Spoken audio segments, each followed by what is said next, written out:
Assalamu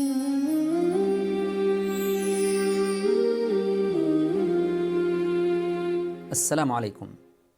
The first command in the Quran is in Surah Al-Baqarah, ayah number 21. يا أيها الناس اعبدوا ربكم. O mankind, worship your Lord. اعبدوا.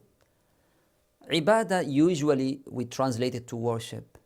But ibadah, from Quranic perspective, is more deeper than that. This is the first command, means this is the most important command. We are here in this life to worship Allah Tabaraka wa Ta'ala. That's the ultimate goal. But what does ibadah mean then? You have to understand 2 points.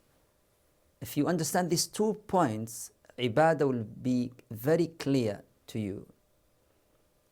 Point number 1, every type of worship has 2 dimensions: physical dimension and spiritual dimension. For example, when we pray, we recite Fatiha, we go to ruku', we say Subhana Rabbi Al-Azim, went to sujood, Subhana Rabbi Al-A'la, we say the words of tashahhud. All these movements and saying are the physical dimension of salah. There's another dimension, which is the most important, the spiritual one. When you recite Fatiha, what comes to your mind? What's your reflection? How's your glorification of your Lord in your heart? When you go to sujood, do you feel that sense of closeness to your Lord? You put your forehead on the ground. You humiliate yourself.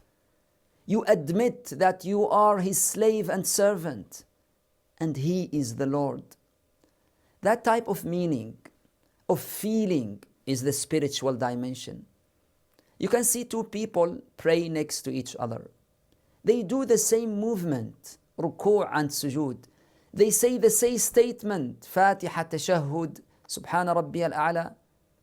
However, the difference between them are so far. The first one, he do the same movement, but his mind everywhere else except in salah. He do his business while he is praying. He think about his potential while he is praying. He did everything. When the Imam say Assalamu alaikum, his mind come back now. But the second one, he do the same movement, but his heart is in the different world. Once he say Allahu Akbar, Allah is greater, all the thoughts of this worldly matters gone. He focus on his salah. He concentrate. He feel the Fatiha. He reflect upon the words of Allah. When he say Subhana Rabbi Al-Azim, he mean it. He say this is the glorification of my Lord. When he go to the sujood, that's different devotion. That where he feel that I am a slave of Allah. I need Him. I want to beg Him.